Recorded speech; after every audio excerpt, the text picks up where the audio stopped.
Entre les lignes spéciales, mesdames et messieurs, sera consacré particulièrement à la situation sécuritaire en République démocratique du Congo. On va analyser d'abord la résolution 2808 qui proroge le mandat de la MONUSCO et qui le rend donc offensif. On va également évoquer la particularité des accords, les accords de Washington, accords avec les États-Unis, accords avec le Rwanda. D'aucuns disent ou déclarent que voilà, cet accord est une...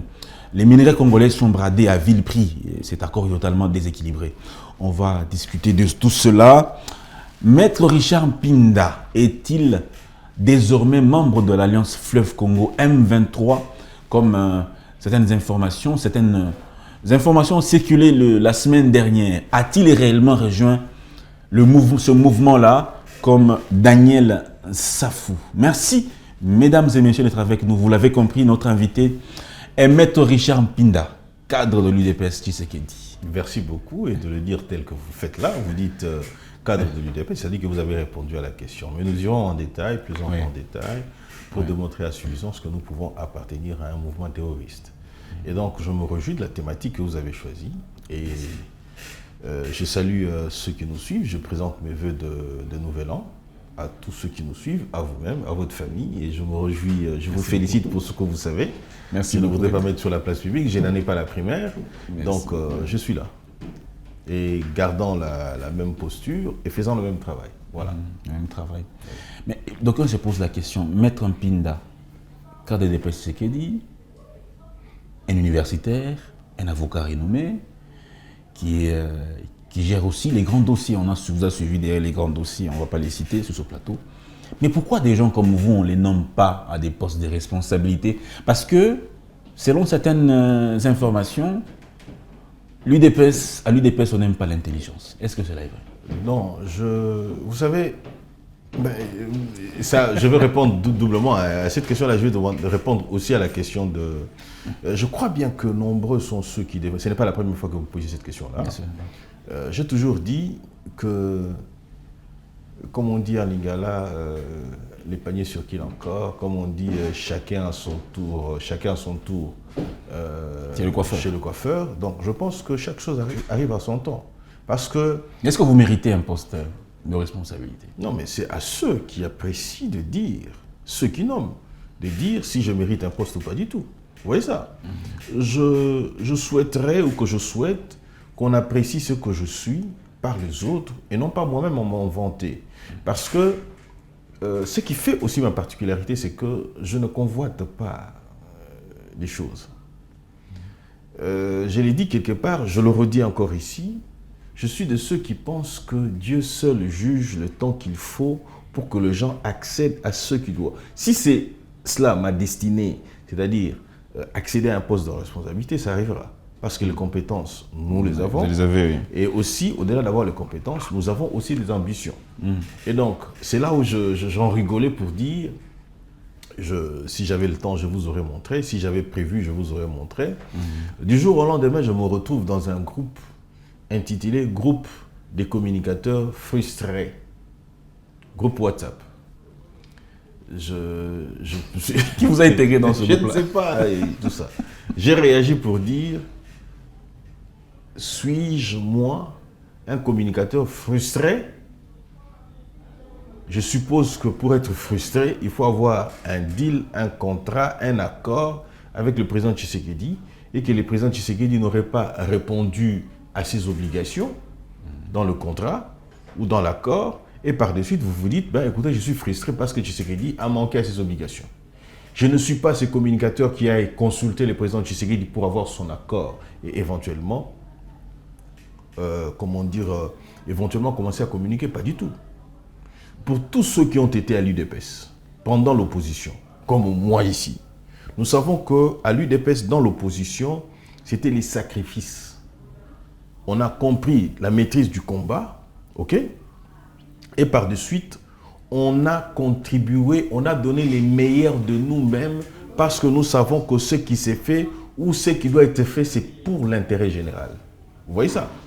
Lorsqu'on arrive au pouvoir, il est certes vrai que le pouvoir est là, nous devons y aller et de manière à aussi trouver gain de cause. C'est-à-dire que nous avons lutté pour le pouvoir. Une fois au pouvoir, nous devons aussi jouir, c'est-à-dire que nous pouvons être aussi nommés. Okay? Mais lorsque ça n'arrive pas, un vrai UDPcien, je ne parle pas de ceux qui sont arrivés maintenant. D'aucuns vous diront, mais vous avez quitté à un moment donné. Certes, c'est vrai que j'ai quitté, mais le sang en moi, il est resté demeuré celui-là. C'est-à-dire qu'un vrai UDPcien, c'est lui qui a été au Parlement debout, c'est lui qui a été dans la rue sans avoir reçu quoi que ce soit de Tshisekedi.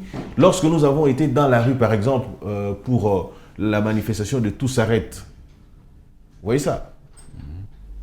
Il comprend que chez nous, ok, on ne va pas abandonner les combats pour aller rejoindre la rébellion. Mais cette information a circulé la semaine dernière. Comment vous avez réagi en premier? J'en ai rigolé. Vous avez rigolé? J'ai rigolé, à tue-tête en plus. Vous n'avez jamais eu une sollicitation? Bon, je crois vous l'avoir dit, à une certaine époque, c'était, je crois qu'en 2003, en 2023, lorsque j'avais passé mon communiqué pour comment dire, faire un appel, j'avais fait un appel de fonds pour les élections de 2023, ok. J'ai reçu un de petits à Bilari. Je crois vous en avoir déjà parlé. J'ai reçu un de petits qui se disait être proche à Bilari. Mais dans son comportement, lorsqu'il commençait à me citer Charles Bisengimana, ainsi de suite, j'ai compris que ça, c'était la dose ou la stratégie pour éventuellement vous recruter. J'ai contacté à cette époque-là un des conseillers privés du chef de l'État en matière de sécurité pour que l'on organise un guet-apens et qu'on mette la main dessus. Heureusement pour ce petit-là, malheureusement pour moi, le petit n'était plus revenu au rendez-vous. Et je suis allé en y amenant quelqu'un à mes côtés. Bilari, c'est le journaliste? Journaliste Jonathan Bilari. Parce que lui, il m'a dit, je suis proche à Jonathan Bilari. Vous voyez ça? Je peux même retrouver les noms et les coordonnées si je cherche bien, ainsi de suite. Mais il est fort probable que le Bilari, le journaliste Bilari, soit de connivence avec C'est possible, parce qu'il faut suivre ces différentes interventions. Vous avez vu, à un moment donné, nombreux sont ceux qui ont attaqué le gouvernement à tort et à raison. Entre autres, j'ai été avec, il a fait des critiques, j'ai posé la question de savoir pourquoi ces genres de critiques-là. Et je me rappelle encore lorsque nous étions, des amis avec qui nous étions au budget peuvent en témoigner, ok, où dans son comportement, il donnait un penchant vers le Rwanda. Vers le Rwanda. Maître Richard Mpinda, mais on voit une image qui circule souvent. Vous êtes en tenue militaire. Cette tenue militaire, elle ressemble beaucoup à la tenue de la garde républicaine. Et il y a aussi une autre image, on vous voit Maître Mpinda à côté d'un militaire avec son arme. Vous avez tendance à toucher, ou vous avez touché même, hein, le bout du fusil. Le canon du fusil. Le canon du fusil. D'aucuns se posent la question de savoir, n'est-ce pas une infraction de toucher le fusil, le canon d'une... Vous savez... N'est-ce pas une infraction? Vous savez, c'est ça en fait la particularité de chez nous. Le Congolais que nous sommes beaucoup plus émotifs. Je suis avocat, praticien de droit. Oui. L'infraction, ce n'est pas toucher les bouts d'une arme ou le canon d'une arme. L'infraction, c'est la manipulation d'une arme de guerre ou de matériel militaire. Ce qui n'a pas été le cas. Vous voyez ça? Donc, on ne pouvait pas me poursuivre. Maintenant, comme vous avez des adversaires politiques, des ennemis politiques, pas ennemis, adversaires politiques, qui vous en veulent parce qu'ils pensent que celui-là, il faut couper. Rappelez-vous encore, lorsque je me suis retrouvé dans la rue, où on dit, j'ai appelé les gens à aller saccager, vandaliser les ambassades. Et effectivement, on vous a vu dans la manifestation avec des jeunes gens. Je suis allé manifester. Et ce jour-là, il y a eu des ambassades qui ont été saccagées, brûlées. Je suis avocat. Oui, maître. La question est celle de savoir, certes vrai que certaines personnes, me retrouvant en montant sur le truc de roulage pour éventuellement demander aux gens d'y aller. Lorsque nous sommes allés avec ceux que... Parce qu'en arrivant déjà sur place, nous avons trouvé des gens. Et lorsque nous avons quitté, il y en a d'autres que nous avons laissés. Et certains autres sont aussi arrivés. Parce que c'était une manifestation spontanée, d'ailleurs, il faut se le dire. Et donc, en allant sur place, les vidéos ont montré aussi qu'est-ce que je fais. Vous savez, j'ai même subi des jets de pierre parce que j'ai demandé à rencontrer certains officiels français pour éventuellement leur dire que nous en avons ras-le-bol de le voir soutenir le Rwanda tel quel. Mais le vrai problème n'a jamais été celui-là. Pourquoi je ne pouvais pas envoyer les gens vandaliser? Mais c'est simple, parce que je sais, c'est ce qui est arrivé d'ailleurs, ils ont vandalisé, c'est nous qui avons réparé. C'est d'ailleurs le contribuable congolais, à travers le gouvernement, le ministère de l'Intérieur y est allé pour éventuellement évaluer les dégâts pour, pour réparer. Moi j'ai opté pour un autre discours, vous vous en souviendrez encore, on en a parlé, celui du boycott. C'est d'ailleurs ce qui a fait mal à l'ambassadeur de la France, qui m'a pratiquement traqué partout. Il est allé dans tous les services, tant judiciaires que au niveau du CESAC par exemple. Il est allé même au barreau pour éventuellement arriver à obtenir une sanction. Mais malheureusement pour l'ambassadeur français, ils n'ont pas obtenu gain de cause. Pourquoi? Parce que le lien de causalité à effet n'a pas été établi. Parce que vous protégez, vous n'avez pas de quelqu'un qui vous protège. Je suis avocat. Je ne suis pas, comme qui dirais-je, un inconscient. C'est-à-dire que je connais la portée de mes actes. Et lorsque je parle, je sais comment, lorsque je pose des actes, je sais comment éventuellement éviter d'être pris la main dans le sac. D'accord, maître Richard Mpinda, c'est clair. Vous n'avez pas... Et surtout, ceux qui pensent que je pourrais rejoindre l'AFC ou le M23, écoutez, j'ai... Vous faites nécessairement que vous ne pourrez jamais rejoindre l'AFC M23. Ah, ça, je peux me le permettre. Vous jamais... Écoutez, vous ne prendrez jamais les armes. Je ne prendrai jamais les armes. Je prendrai les armes pourquoi? Pour accéder au pouvoir. Là, il faut aller parler à ces Sanga. Ces Sanga était un rebelle, il a pris les armes contre la République. Allez en parler à Deli, même à Jean-Pierre Bemba, il faut se le dire. C'est un rebelle aussi. Il y a des libérateurs qui ont aussi pris les armes, tel que Mandela. Non, Mandela n'a jamais pris les armes. Mandela était pour la lutte non violente. De la même manière que le Sphinx. Vous voyez? Mais cela ne pouvait pas. Il y a aussi une branche armée de l'ANC de Mandela. L'UDPS n'a jamais eu de branche armée. Donc c'est pour dire que nous sommes sur la ligne de la non-violence. J'en venais pour dire que j'ai un nom à protéger. Je ne peux pas sacrifier tous les combats que je menais depuis mon jeune âge à ce jour et par de suite aller faire couler les sangs de Congolais. C'est inadmissible, inacceptable, ça ne peut pas arriver. Surtout pas avec moi. Et donc, ici, l'opinion retiendra, je le dis, coupez cette vidéo, gardez comme vous en avez l'habitude, je ne prendrai jamais les armes. Mais Maître Mpinda, vous êtes... et je ne ferai jamais couler les sangs de Congolais pour des postes de responsabilité. Est-ce que vous êtes bénéficiaire de quelque chose? Est-ce que vous êtes, depuis que le président Tshisekedi est au pouvoir, est-ce que vous avez déjà reçu un poste de responsabilité? Ou bien, je veux dire, est-ce que vous vous retrouvez financièrement grâce à ce pouvoir? Je suis avocat. J'exerce la profession d'avocat. Et faire ce que je fais me donne une certaine notoriété. Mais en dehors de vos activités professionnelles, oui, est-ce que l'UDPS, votre parti, ou même le pouvoir, parce que vous êtes au pouvoir aujourd'hui, vous a déjà fait un don, une promotion, une nomination quelconque? Non, mais ce n'est pas arrivé. Mais je ne dis pas que ça n'arrivera jamais. Dans 7 ans, aucune nomination, aucun don, ça ne vous dérange pas? Voilà pourquoi ça ne me dérange pas et pourquoi ça ne me dérangerait pas. Je suis Congolais, j'ai une famille. Ce qui veut dire que la gratuité de l'enseignement, par exemple, implémentée, bénéficie à tout le monde. C'est-à-dire que la décision qui a été prise, qui a été implémentée, ne voit pas une catégorie d'individus qui peuvent en profiter.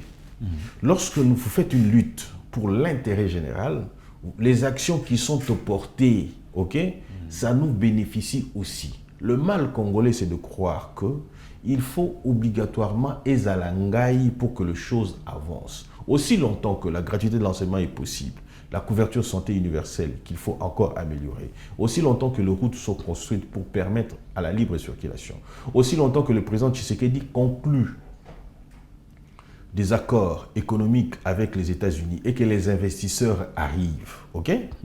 Si j'ai l'avantage d'avoir de grands dossiers, ça dit que je n'aurai pas besoin d'être un ministre. Sur une échelle de 1 à 10, les nominations qui sont faites, sont-elles des bonnes nominations? Je ne voudrais pas aller dans cette logique-là. Je voudrais tout simplement dire qu'il y a des efforts à fournir pour améliorer. Certes qu'il y a des faiblesses, mais il y a des efforts à fournir pour améliorer. Ce qui est plus important, c'est quoi? C'est qu'aujourd'hui, je ne suis pas là. Je vais vous prendre une illustration, par exemple, plus facile. Si à l'époque de Mobutu, Mobutu avait su de construire des hôpitaux, ok, pour les Congolais, je ne pense pas que les enfants de Mobutu auraient allé chercher à se faire soigner à l'extérieur du pays. Vous voyez ça? C'est ça, en fait, je voudrais dire quoi? C'est ça l'intérêt général. C'est-à-dire que quand on pense qu'à soi-même, on n'arrivera à rien faire. On peut amasser des richesses ici, dans ce monde ici. Lorsque vous mourrez, vous les perdez. Que deviennent vos enfants, vos petits-enfants, ainsi de suite? Je suis de cette logique.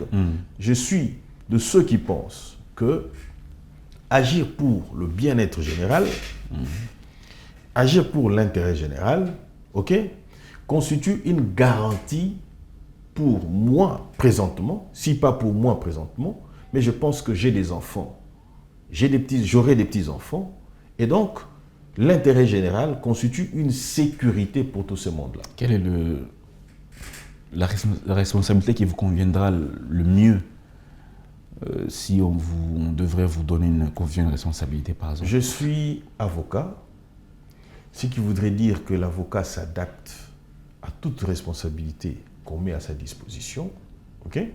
Mais je voudrais, si je venais à être nommé, j'aurais souhaité que ce soit une responsabilité qui me faciliterait de pouvoir apporter des améliorations directes. Et si le mandat du chef, deuxième et dernier mandat du chef arrivait à son terme et que vous n'êtes pas nommé?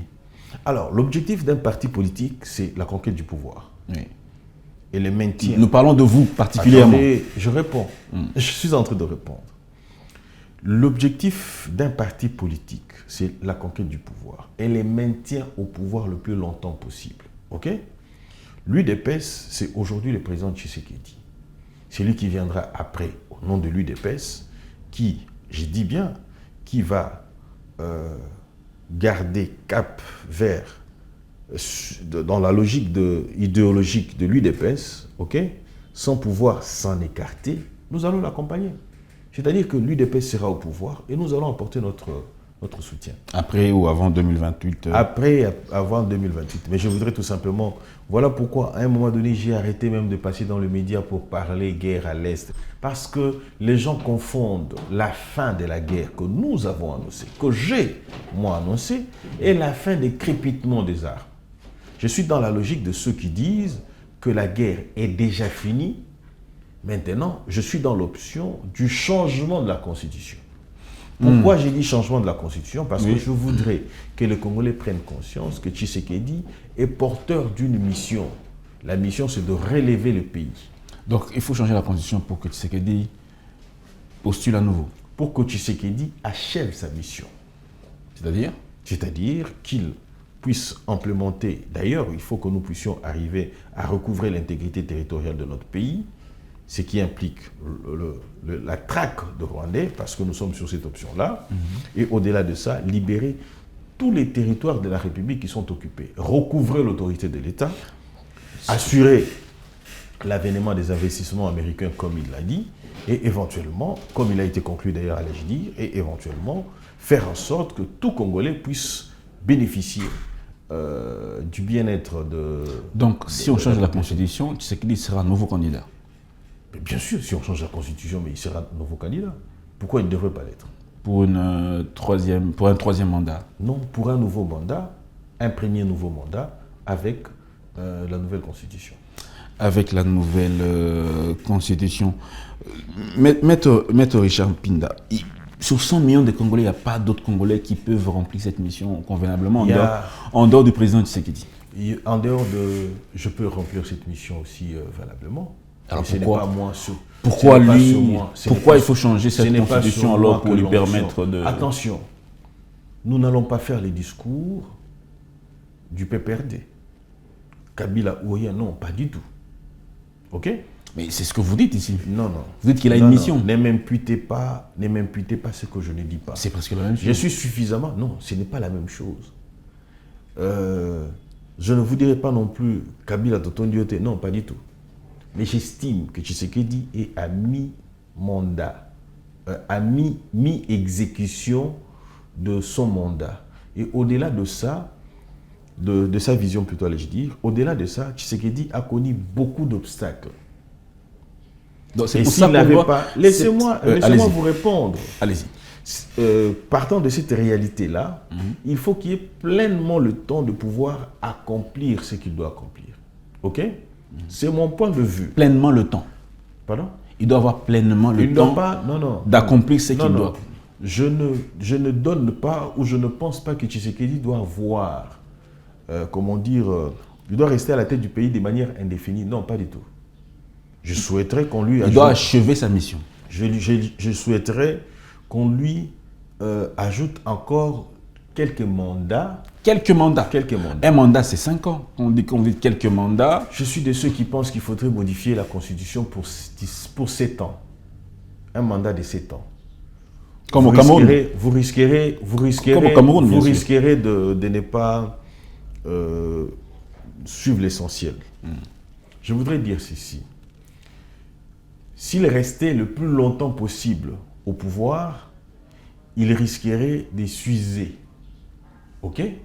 Mais je souhaite, par contre, qu'on lui donne 2 autres mandats pour qu'il parachève. Regardez le président Félix Tshisekedi.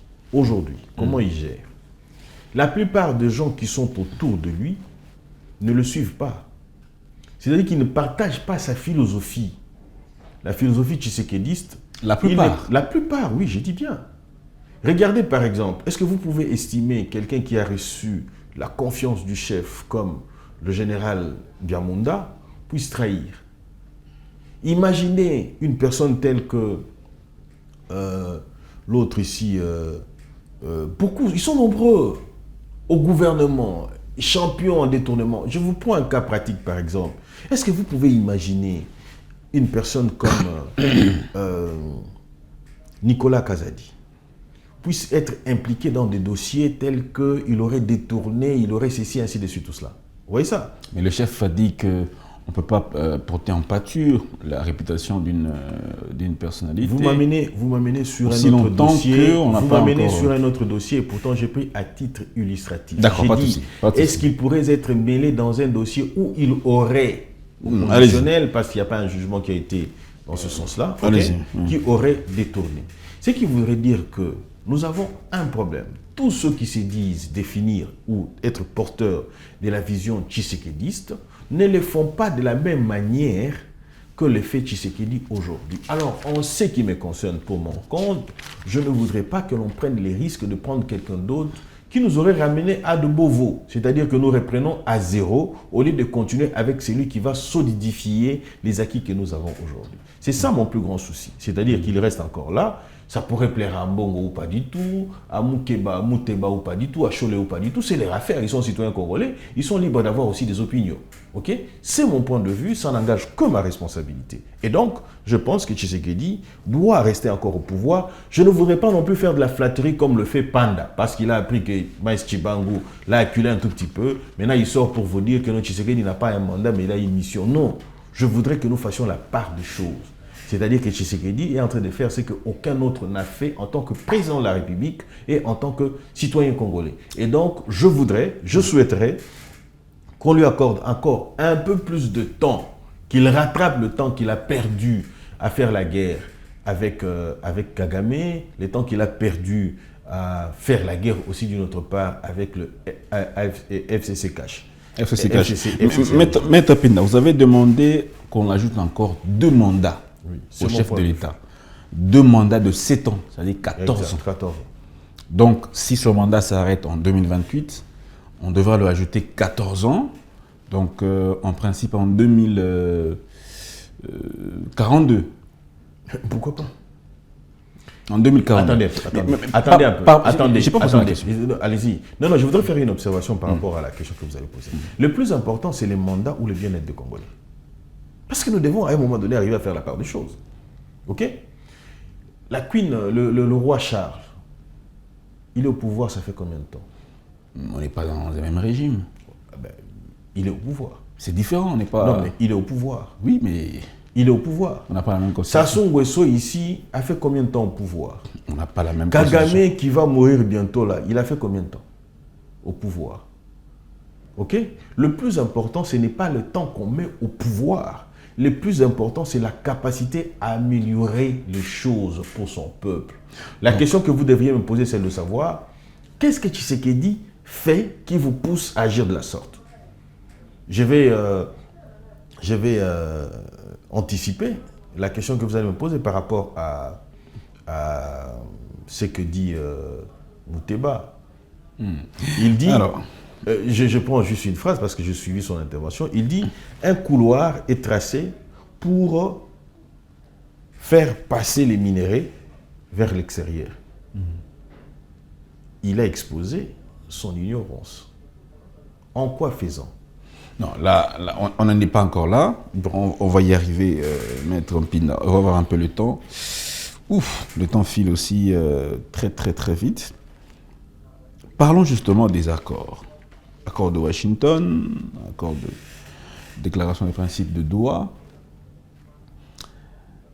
Il est des critiques qui viennent un peu de partout, particulièrement de l'Église catholique, hein, justement. Monseigneur Mouteba, qui parle des accords totalement déséquilibrés. Déséquilibrés au profit de ceux qui pensent imposer la paix.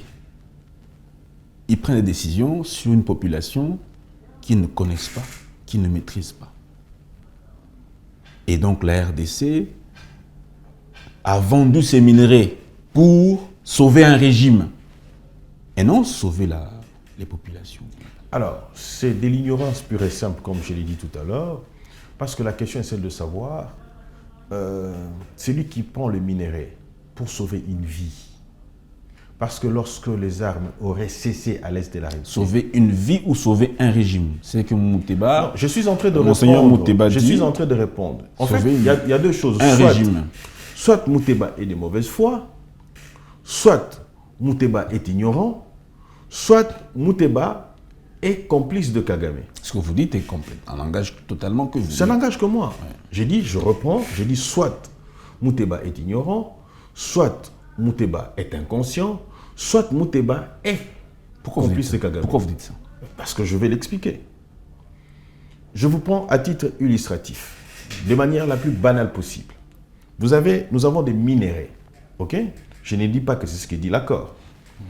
Celui qui vient pour prendre ces minéraux tue, ok? C'est-à-dire que celui qui vient pour prendre le minerai passe par Danzang, Danzang tue. Moi j'ai dit non.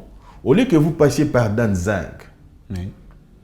J'ai dit aux Américains, au lieu de passer par Danzang et que vous puissiez tuer les Congolais, il est préférable que vous veniez directement prendre ici, chez moi, ok? Et moi, Tshisekedi, j'en profite pour préserver les vies des Congolais. Soit il est ignorant, ce qui serait tout à fait comprendre parce qu'il n'a peut-être pas lu. Il l'a lui-même dit, il a dit, selon ce que j'entends. Et pourtant, l'accord, il faut lire. C'est dans le site des Américains. L'accord est là, mais ce qui tique, ce qui pousse un peu, ce qui dérange un peu, ce sont les déclarations mouches de Donald Trump. Mais vous le dites vous-même, que ce sont des déclarations mouches. Mais Donald Trump, excusez-moi, Donald Trump c'est un politique. Attention. Mais quand il humilie toute une nation. Attendez, non. Par ces déclarations. Attendez un peu, s'il vous plaît. Quelle est la teneur? on va opposer au Donald Trump, non pas ses propos, mais plutôt les écrits. Est-ce que les contrats, l'accord économique entre Washington et la République démocratique du Congo donne raison à Mbongo, ou plutôt à Mouteba, ou à Tshisekedi qui dit qu'il est prévu que les investisseurs arrivent, qu'ils investissent ici. C'est-à-dire que lorsqu'ils exploitent les minéraux ici, ok, on extrait les minés, on transforme ici au Congo. Ça, c'est un problème. C'est d'ailleurs, soit on est ignorant, on ne comprend rien, soit on est inconscient de l'enjeu, soit on est complice de Kagame. Alors, et surtout, pourquoi les déclarations de Mouteba n'arrivent qu'au moment où Kagame est en très mauvaise posture? Qu'est-ce que l'on poursuit maintenant? Était-ce donner l'impression? Et d'ailleurs, vous dites que c'était une homélie, ou que c'était un meeting, une matinée politique comme... Attendez... donc, excusez-moi, laissez-moi d'abord chuter par rapport à ce que je disais, oui, pour que l'on ne l'interprète pas autrement. J'ai dit, Tshisekedi, il va voir les Américains qui, autrefois, armaient le Rwanda pour venir tuer au Congo et prendre les minéraux. Il dit, non, non, non, ne tuez pas les Congolais, ok? Ok? Ne tuez pas les Congolais, mais par contre... Ce que vous pouvez faire, c'est passer directement vers moi, le gouvernement de la République.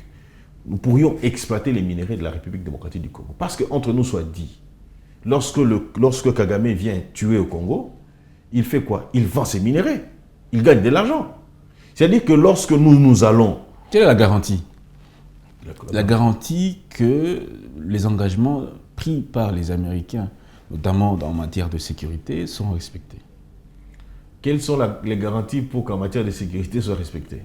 Mais les garanties, c'est, en défaut de n'avoir pas respecté, nous allons devant le cours des tribunaux. Il s'agit du gouvernement américain et le gouvernement congolais. Ce ne sont pas les individus. Attendez. Il y a... Quand Trump dit « Ils sont venus me supplier ». Non. Non, attendez. Je vous ai dit une chose, qu'il ne faut pas prendre au premier degré les déclarations que font les politiques. Ok? C'est une humiliation. Non. C'est une humiliation pour le Congo. Je ne vais pas dans cette logique. Dites-moi un peu.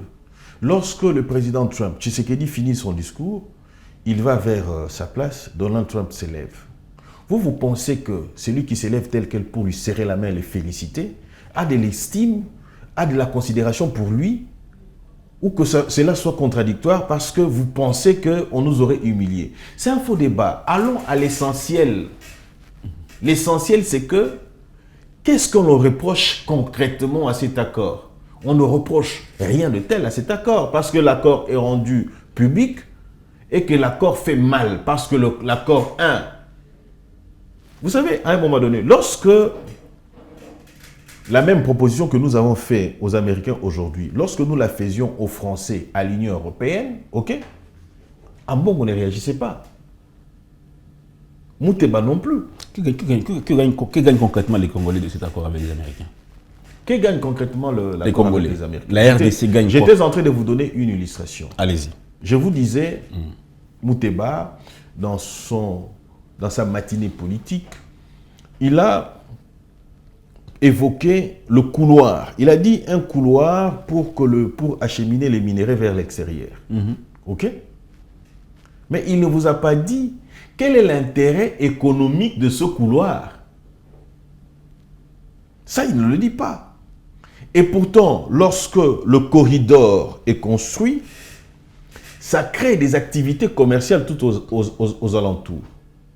C'est-à-dire que les passants ont besoin, à titre illustratif, besoin des hôtels pour éventuellement se reposer au besoin. Ils ont besoin des restaurants, ainsi de suite. Et lorsqu'on achemine les minéraux, nous l'avons bien dit, qu'il faut, dans les accords, c'est même prévu que l'on puisse procéder à la transformation de ces minéraux sur le sol de la République démocratique du Congo. Voilà pourquoi le président Tshisekedi parle. Voilà pourquoi j'ai dit, il est arrivé à obtenir ce que les autres n'ont pas obtenu.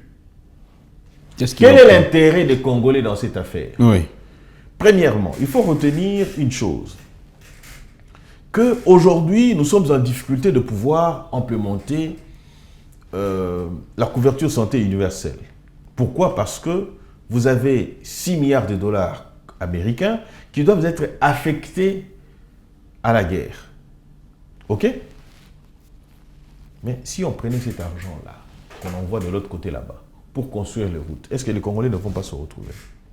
Si l'on prenait cet argent-là pour financer l'entrepreneuriat des jeunes, vous ne pensez pas que le Congolais ne va pas se retrouver? Effectivement, il va se retrouver. Et donc, l'accord ici permet que nous puissions éventuellement avoir la paix.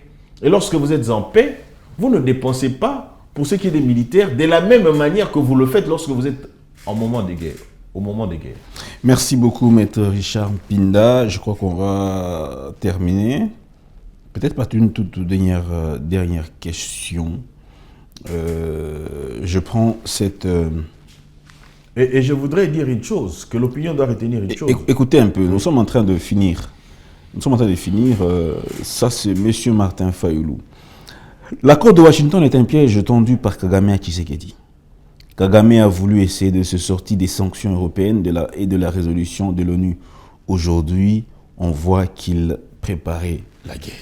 Un piège de Kagame selon Fayulu. Mais c'est que Yann Martin n'a rien compris. Donc, personne ne comprend à part vous. À part nous. Parce que nous avons participé à l'accord, à la rédaction. L'accord république. S'il vous plaît, vous savez, chez nous par exemple, lorsque vous élaborez une loi, chez nous les avocats, ou prenons les députés, lorsqu'ils sont dans la mission d'élaborer une loi, ils ont une particularité que l'on appelle la ratio legis, l'esprit, la lettre de l'accord.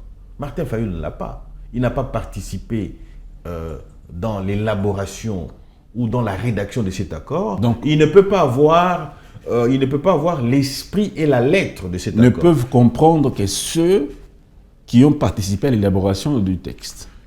Les autres, pas du tout. Ceux qui participent à l'élaboration de cet accord ont la primaire de comprendre au mieux, parce que les termes employés sont compris principalement par eux. Maintenant, les autres, tels que les Martin Fayulu et autres, doivent attendre que nous puissions leur apporter l'explication de ce que nous avons poursuivi, de ce que nous souhaitons dans cet accord-là. C'est tout à fait logique. Alors, lorsqu'ils donnent leurs interprétations propres à eux, c'est qu'ils sont à côté. Et d'ailleurs, Martin Fayulu n'a pas évoqué l'accord avec le Rwanda aujourd'hui. Parce que de vous à moi, l'accord avec le Rwanda n'existe plus. Vous voyez ça? L'accord avec le Rwanda n'existe plus, d'une part, et d'une autre part, le processus de Doha n'existe plus. L'accord n'existe plus avec le Rwanda. L'accord n'existe plus. Signé à Washington. La résolution 2773 n'existe plus. Je parle de l'accord de paix entre le Rwanda et la RDC. Signé le 27 juin. Je ne parle pas de l'accord économique. À Washington. Exactement. Comment ça il faut lire la résolution 2808 pour comprendre. Prenez par exemple la résolution 2773. Voudrait que le Rwanda se retire. Mais ici, on parle de la mise en place, ok, de la mise sur pied d'une brigade, ok, de l'ONU avec une mission offensive, ok, c'est-à-dire contre les groupes armés et contre toute entité ou tout élément militaire d'un pays étranger sur le sol de la République. Pourquoi vous dites que l'accord de Washington de paix entre la RDC et le Rwanda n'existe plus? Pourquoi vous dites ça? Vous ne me suivez pas. Si, je vous ai suivi. Non, vous ne me suivez pas. Vous dites que parce la résolution... Parce que vous me posez la question. Oui, ça va de soi. Parce que la résolution 2773 demande le retrait des troupes rwandaises. Oui, mais la résolution n'est pas l'accord de Washington. Pardon? La résolution 2773 et l'accord de Washington, c'est deux documents totalement distincts. Non. La résolution 2773 est la décision de l'ONU. Bien sûr. Qui donne ordre au Rwandais de se retirer. Mais la question, c'est de savoir comment le Rwandais se retire. C'est à travers l'accord de Washington, l'accord de paix RDC-Rwanda, qui définissent les modalités de retrait. Ça n'engage encore une fois que vous, Maître Richard Mpinda. Non, attendez s'il vous plaît. Laissez-moi parachever ma pensée. Il définit les modalités de retrait. Et de ces faits, lorsqu'une résolution telle que 2808 arrive, l'accord de Washington, l'accord de paix Washington, RDC, Rwanda tombe. L'accord de Doha tombe aussi. Lorsque les AFC M23 se retrouvent à Doha pour échanger avec nous, nous ne sommes pas partis.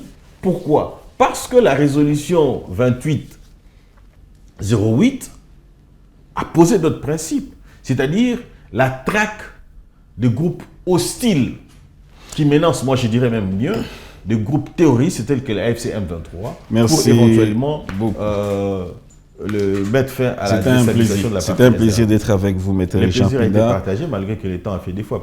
Le temps a fait défaut, on doit laisser l'antenne pour d'autres collègues qui doivent prendre l'antenne. Merci énormément. Je pense que merci à vous de nous avoir reçus. La semaine prochaine, on pourra avoir... Nous serions volontiers disponibles pour continuer d'ailleurs avec ces thématiques. Cette thématique qui est très intéressante. Voilà. Merci beaucoup. Merci à vous tous qui nous suivez aussi dans la partie orientale du pays. Cette émission donc vous est dédiée. On espère que très bientôt, la paix sera totalement rétablie. Au revoir.